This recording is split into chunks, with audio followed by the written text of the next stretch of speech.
Sir, magandang hapon po. The one and only. Ayun, oh, Sir Freddy Aguilar. Oh, nakita niyo ba yan? Oh. Sir.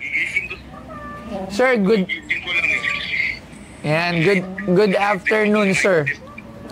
Sir, kasi si ma'am tsaka po si Jericho, dala niya po dito yung isang 12-string acoustic Takamine guitar. And yes.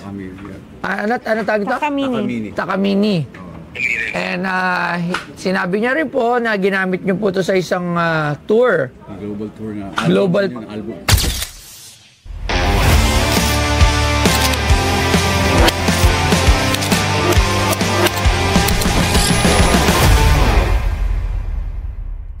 Hoy, meron tayong rakista. Thank you, Marky. Hey! Sir, magandang hapon. Pasok po sila. Mother po. Hello po. You're so beautiful. Thank you. Yes, ma'am. Sino po sila? This is Lian, Lian. a singer. Singer. Saan po? Kapatid ko si Jonathan. Sa tawag ng tanghalan. Siya rin yung Ay, ano season? Last season. Okay. So, ma'am, suit niyo po to. Suit po natin may to. ilaw na yun. Ay, okay na yan. Yung mic lang. Ito po yung isa. Ito po, sa sino pa po isang magsalita? Eh, di, meron na po siya, ma'am. Si Jonah. Ano po pangalan nila, sir? Jericho po. Jericho, sir. Jericho. Aguilar. Jericho Aguilar. Wow. Parang Freddy Aguilar, Oo ha? nga. Apo, tatay Ay! po. Okay. Tatay. Anak ka ni Sir Freddy Aguilar. Kapatid ko po si Jonah. Tama ba? May nagpunta na ba dito si Sir Freddy? Or meron Hindi, siyang wala. item? Meron item, ata? Ay, oo, Binenta, yung taga oo, Bulacan. natatandaan ko. Ginawa niya ng gitara si Sir Freddy. Jonah, Ayun din. The wife. Dati. Dati, ex-wife. Nanay ko din po. Kami po magkapatid nila. Ate Megan. Si Megan. Kasi si Megan lang yung nakikilala ko talaga na kasi siya halos yung- nag-expose Siya sa rin po yung former manager amin. ni tatay sa Johnny International Years sa Aguilar Music Publishing. Akin na palagay ko po. Okay. So, si mother ang... Oo, kasi Okay na po. parang bata ata yung asawa ngayon. Tama, Sir Hindi Freddy na ba yun? Oo, hindi na ganun kabata ngayon. Yes. Ilang taon na rin sila. Pero totoo, yung siya yung 16 that time. Oo, Pero naalala ko. ngayon, medyo Yan. adult na kasi Yeah. matagal na rin sila nung Oo. Okay, so, ano po sadya nyo dito? Ito, boss, gusto ko sana ipakita sa inyo yung gitara. Ito yung 1997 na global tour ginamit. 1997 Global Tour Guitar na ginamit ni Cap Freddy. Tama ba?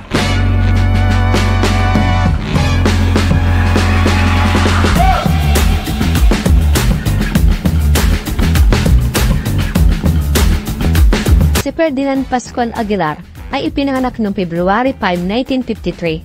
Higit na kilala bilang Freddy Aguilar o Cap Freddy Aguilar. Isa siyang Pilipino mga awit. Kilala siya sa pag-awit ng kantang Bayan Ko at naging awit ng oposisyon ng Rehimeng Marcos ng Revolusyong EDSA noong 1986 at sa awitin niyang Anak, ang pinakamabentang awiting Pilipino. At ang item na binibenta sa Pinoy Pawn Stars ay ang gitara ni Freddy Aguilar. Wow, tingnan natin. Anong tatak nito? So, kailangan natin ng guitar expert dito. Pwede ko pong parinig sa inyo kung anong tunog niya, kung maaari. Wow, tingnan po natin, ha. OMG. Yan din po yung survivor doon sa house fire namin. Nakalagay 2004. Sige po. Yung bago namin 2018. Sir, iurong lang po Kasi natin. survive po. Dito lang po. Iulong natin to. You wanna hear it? Ano ito nakalagay? Pinamahanap po sa akin kasi March. yung daddy ko. Yung March 15, 2024. birthday ko po yan, inirigalo sa akin. So, pinapalamahan ko sa kanya. Alright. So, ito, sa inyo na to na matagal na. Tagal na po. Tapos, newly signed ni Sir Freddy. Ginamit niya sang to. Sang Global tour. Tour, 1997. Europe. Sa Europe, sa ano. Global tour. Siyempre, si Sir Freddy Aguilar ang nakilala sa kantang Anak. Anak. Nang isilang ka. Oo, talagang ang daming interpretation on different languages. Tama ba ako? Yes. It's not just a Filipino song kasi yung kanta na yon ay maraming translation ang naganap all over the world. Ayan, so alam ko rin yan. Kasi talagang napaka-meaningful. Yes, napaka-meaningful ng kantang yon. Punong-puno siya ng siksik na aral. Kung paano ba, di ba, yung maging magulang, pamahala natin yung mga anak natin, di ba? So, hindi tayo sa gitara. So, nagpe-play ka rin. Sige nga. Bakit ilang string to? 12 string yan, sir. Bakit 12 string? Ang dami. Anong klaseng gitara yan? Pero kumakanta rin po siya. Kumakanta rin. Quiet muna tayo. Bigyan natin ng upuan. Upuan nga, please. Bakit 12 string? Meron siyang effect na nangyayari pag kinalabit mo. Mas magandang parinig ko na lang siya kasi paliwanag. Ilagay mo yung mic. Ilagay mo yung mic doon. Sa Ano? Ito. Sige. Yan. Sige. Yan.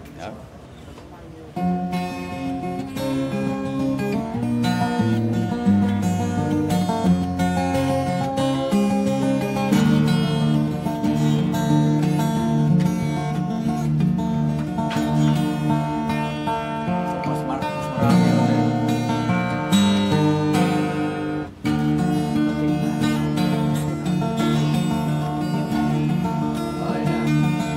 Nakanta ka rin? Dati ko na may karapat ako kanta na to.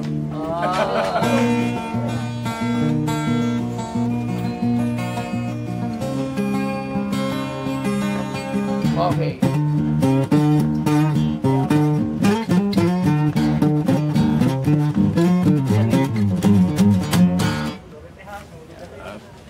Okay, so antay lang ha. Of course.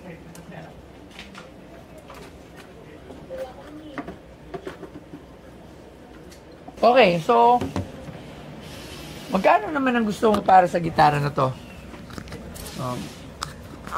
600,000. 600,000. Anong brand ito? Takamine. Takamine. It's a very good brand. Sa pagkakaalam ko kasi, nung last time na may nagdala sa akin dito na ginawang guitar for Freddie Aguilar dun sa museum sa Bulacan, Sa or Bulacan. Pampanga. Bulacan. Meron siya dun na one-of-one guitar na for Sir Freddie. Parang 300 ata. No, it's million. Ha? Million. Million ba yun? So, hindi tayo nagkasundo. Is there any provenance na gamit niya yan ng World Tour? You have some pictures? Oh, You have some authenticity? most of it. Unfortunately, nung yung house fire namin 2018, halos lahat ng litrato, pati awards ni tatay. Ito yung isa sa mga nag-survive. Nag-survive sa amin mga ilang acoustic lang na kasama yung mga photos, pati mga birth certificate namin, kailangan namin Ulitin. ulit lahat yun. You can talk to him. Pwede. Yes, actually, pwede naman Pwede po. rin, oo. Pwede. Sige, tingnan natin kung pwede natin siyang Pero kasi, if you're selling something, kailangan ng provenance din, lalong-lalo sa isang museum shop, authenticity. Kung makakapag-provide ng authenticity papers, pero you need pa rin something dun na that will support yung sasabihin ni Sir Freddie. Like, kunyari, there's a picture, meron ganun. Katulad, kunyari ito, I bought this from the son of Manny Pacquiao, Sen Manny Pacquiao. So, there are pictures, there are provenance, tapos one pinirmahan din ni Sir Manny. So, sige, tingnan natin kung anong, kasi parang... Yeah. Tawagan ko siya or... Sige po, pwede naman po. Ayan, so... Titingnan natin si Sir Freddie, one of the legend. Si Sir Freddie ba isa national artist na ba? Na-induct na ba siya? National artist? Yeah, recently also. Yeah. Yeah, and that was the time that he was with Jovi. Ty? Hi, Tay. Boss Toya would like to speak to you regarding the... Uy, Boss Toya. idol. Sir, magandang hapon po. The one and only. Ayun, Sir Freddie Aguilar. Nakita niyo ba yan? Sir. Sir, good afternoon, sir. Sir, kasi si ma'am tsaka po si Jericho, dala niya po dito yung isang 12-string Takamine. 12-string acoustic Takamine guitar. And yes. Ano tawag ito? Takamine. And sinabi niya rin po na ginamit niyo po ito sa isang tour. Global tour na. Global. Ano po? Global tour siguro. Global tour. Okay.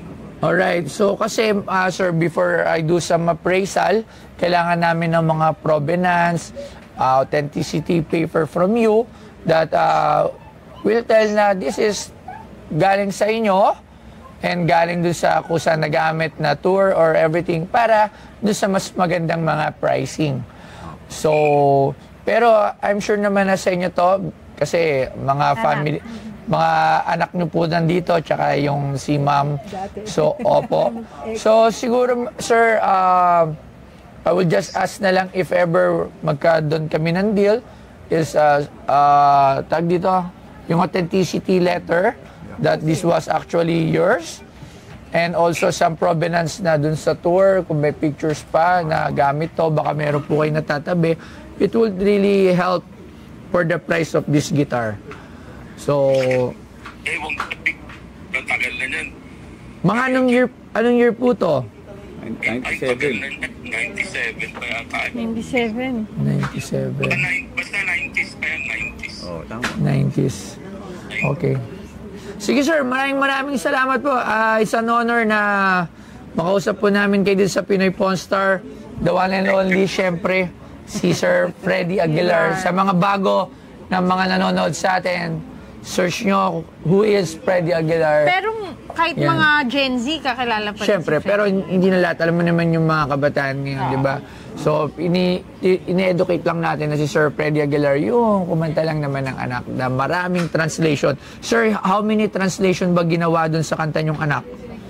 27 languages. 20, 52 na. 52 o 52 na daw, di ba? All over the world. Yeah. So, sir, Diba? maraming salamat at nakakilabot na makausap ko yung isang Sir Freddy Aguilar. Maraming salamat po, sir. Thank you po. Bye. Bye. Thanks, Tay. Okay. If meron tayong authenticity letter coming from your dad, Kaya.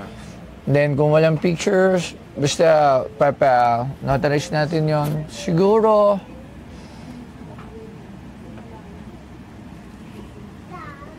$250,000. Baliw You po can go ako. higher than that. Ngali ako. Kahit 5. Doble na. As of now, that's the highest that I could go for the guitar ni Sir Fred na ginamit. Kasi actually parang ang dami din niyang ginamit na guitars. Di ba? Ang maganda nga sana, kung meron akong gustong kuhanin na gitara ni Sir Freddy, yung una niya, yung mga 1980s. Okay. Yun kasi, di ba, alam mo naman. Di ba? Please give Ay, nasa kanila pala. Oo, Tama di pala ba? yun. Oo. Kaya nga, so, ano pa ako, kasi meron kung saan, syempre, yung magamit niya sa, yung una niyang yung sa anak. Alam mo yun, di ba? Actually, pero kinanta, kasi lahat naman ng tour niya, kinanta niya yung anak. Talagang yun naman ang mga kinakanta niya. Pero syempre, may much older dyan, alam ko yan eh. So, Yeah, okay. The Gibson. eh, mas mahal yun. That's the one that- Kailangan kung Gibson yun, Yeah, that's that's much more, yes. Okay, we'll bring you also the Gibson. Yes, then, Let's make a deal for this. ako ba, I can make a deal with this if meron na tayong papel, authenticity from state. Kailangan yun mo. Yes, stating na it came from him that na-use Sa Global Tour. sa global tour with the signature, yes, and everything.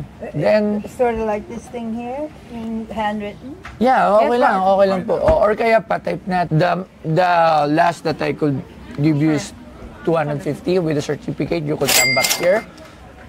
Sabihin nyo lang sa akin. Pakita nyo na rin sa akin yung Gibson nyo. At Okay. mukhang mas Aha. Matindi yung Gibson kasi mas mahal ang Gibson. Depende pa kung anong klaseng Gibson yan. Kung yung Gibson na yan ay yung mga rare guitar before. What were you saying about that Gibson? Well, ito yung exact na unang design ng Les Paul. Oh, yun. Mahal. Bumili tayo ng Les Paul na regular Les Paul, parang 60,000 lang na ordinary Les Paul without the RT side. Eh yan, it's a Les Paul na gamit ni Sir Freddy. We could actually tingnan natin yan. Schedule natin, then I will find the right expert for the guitar to appraise din natin para din dito kasi ba mamaya mababa yung 250. Kasi tinatawagan ko yung... kasi yun lang po yung nasaan kasi nga wala tayong expert. Pero ito, yung ano, kailangan lang yung auto. Yes, oo. Ito, totoo lang. Sir! Sir! Ito, andito isa sa mga mahilig sa guitar, si Sir Pacoy Flechero. Ayan. Sir Pacoy! Live ba yan? Yes, live. Meron kasi tayo ditong gitara ni Sir Freddy Aguilar. Oh. Dala ng kanyang anak. And his ex. Yan. Ginamit daw sa 1997 Global Tour. And yung signature, it was a new signature. Ayan. Kakapirma lang nung March.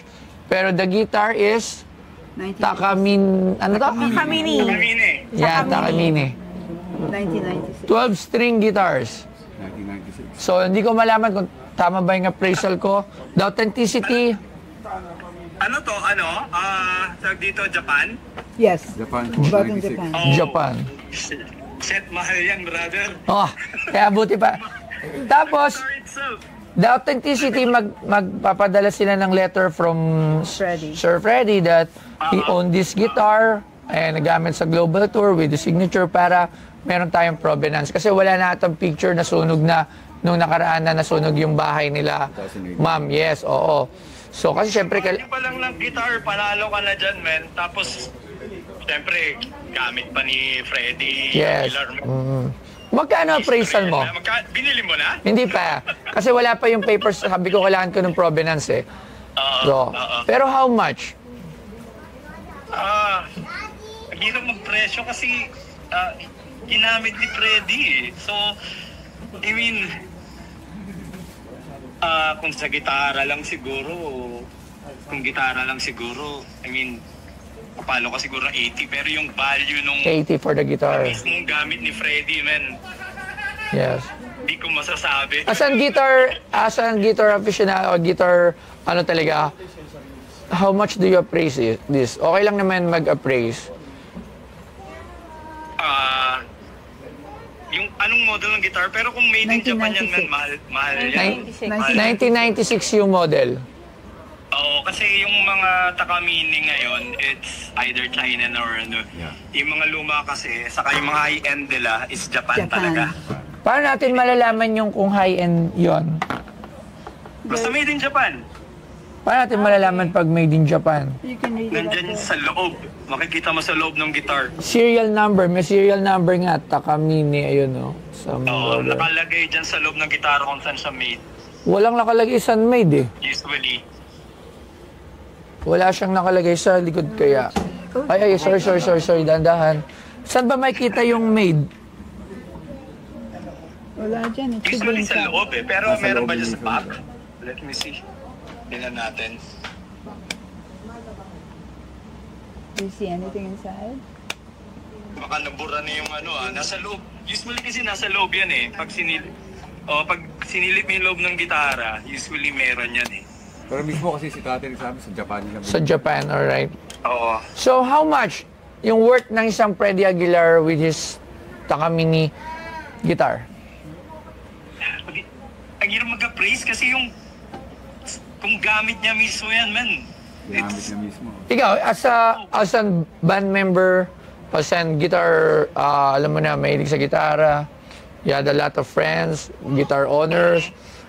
Kunyari, bibilin mo siya. Legend na si Sir Freddy Aguilar. Yes. Actually, ako mismo fan ako eh. Yes, lahat naman, everyone naman is a fan. Anak, wala naman, alam mo naman yung kanta na yun, di ba? So, sa tingin mo, magkano? Ikaw, if bibilin mo, Eto yung for guitar lang it's 50 to 80,000 yan. Pero For the guitar. yung mag-add syempre siya ng value kasi Value. gamit siya mismo ni Freddie Yes. Aguilar eh. So yun ang hindi ko alam kung paano siya pe-presyohan, man. Alright, but the guitar, Kung sa kanila mismo, malamang priceless yan, man. yes. Actually, I did appraise it for 250 without consulting anyone kasi nga nakausap ko Sir Freddy. So, sabi ko, with authenticity, sa tingin mo, 250 is is okay or too much or what? Minus, pwede, or more, man, kasi nga, yun nga, si Freddie Aguilar na yan. Alright. So, pinaka-the best siguro nito, meron pa siyang isang gitarang dadalhin, Les Paul na Gibson. So, oh no. Anong year? oh, di ba? First one ever, yung paborito ni Les Paul himself mismo na. Yung paborito daw ni Les Paul himself Ano to, dati. Standard ba na? Oh, pero ito yung first one, yung soap bars, tapos yung controls, yung first design ng Les Paul talaga, as in first out of production na Les Paul recording kung tawagin. Alright. Oh no. Di ba? Pagkabalik nila dito, Kunin mo yun. bisitahin mo ko. Di, pag dinala nila dito, dalawin mo ko dito para makita mo ng personal and sama ka na rin ng iba pang expert para ma-presyohan natin ng mas maayos with the right price. Yung kasing value no gamit mismo ni Freddie, yun yung hindi ko Yes, masabi kasi syempre kung magpa-auction ka men, mga mamaya umabot ka ng milyon eh. Alright, Milyon oo. Sige. So we'll just tignan muna din natin kung ano. Maraming salamat, Sir Pacoy Plechero. Oo, man. Nawala kasi yung FB ko bagong FB ko to. Maraming salamat. Oo nga, nagulat ako parang Jason to matawag. Okay. Thank you, Sir Pacoy. Maraming salamat. Thank you po. Okay, Sige. thank you. So we'll come back. As of now, ito yung price ko sa 250. Without actually on my price lang. Nagbigay lang ako. So sabi niya medyo mas mataas ba daw. So siguro mas maigi tayo, magkaroon tayo ng... Taga saan po ba kayo? Fairview. Pa, doon mismo sa bahay. Fairview. Kasama mo. Ako, Paranaque. Can you come back here? Yeah, of course. Para mas maayos nating mga price. Kasi baka mamaya mag-aalit sa akin. Madil natin ng 250. Mag-art sa tingin tao. We don't know kasi the worth of Freddie Aguilar. Pero sa akin, the guitar nga 60 to 80. So approximately the signature plus yung ginamit talaga niya. So dinagdagan ko siya ng price. So nag-mark up ng mga 150, mga 170 yung worth ng signature and ng paggamit. Na which is based lang sa ano ko lang, sa tingin ko lang. Hindi ko tinitingnan na hindi ko minamaliit, pero yun lang yung sa tingin ko as a business side. So, pero kung merong makakapagsabi talaga what's the price of Freddie Aguilar guitar use, then mas maganda yon. Pero at least it's a positive sign na yung 250 sureball na yung 250 it's okay na siya. So, Hindi na bababa ng 250. So, it's either tumaas pa siya ng 250 or we will stand with the 250. Okay po ba? So, kunin nyo na din ma'am yung certificate para pwede po tayo niyan this week. Schedule lang po tayo ulit. Friday. Yes, pwede naman po. Friday. Yes. Then, maghahanap din talaga ako ng Guitar expert. dapat expert. Hindi lang expert, music. When it comes to music industry expert. Very good. Ano ang worth ng isang Sir Freddie Aguilar na gamit na gitara? Sige. Di ba? Para Mas maganda. Mas maganda natin mapresyohan tong gitara nito. Okay po? Thank you. Maraming salamat po. So magdadala pa sila isa pang gitara. Babalik pa. Kinilibutan si Sir Pacoy dun sa sinabi so, when mo. we come back, we also bring the Yun. Gibson. And I will be preparing for a lot of cash kasi mahal pala to. Oo. Dadalhin din nila yung isa, yung Gibson. Pwede na pa yan. So, tingnan natin kasi para nga mapresyohan natin lahat. Di ba? Oo, kung ano pa ang gamit ni Sir Fred na gusto ibenta, tingnan natin. I will be preparing pagpunta nyo dito para hindi tayo nanguhula at ma-justify natin. Okay. Maraming salamat po. Thank you very much po, ma'am. Di man po muna nagkasundo ngayon, pero pinapabalik po kami. At siguro Biyernes, babalik kami agad at bitbitin namin yung authentication letter at yung isa pang gitara. Kaya, see you again, Boss Toyo. Maraming salamat po.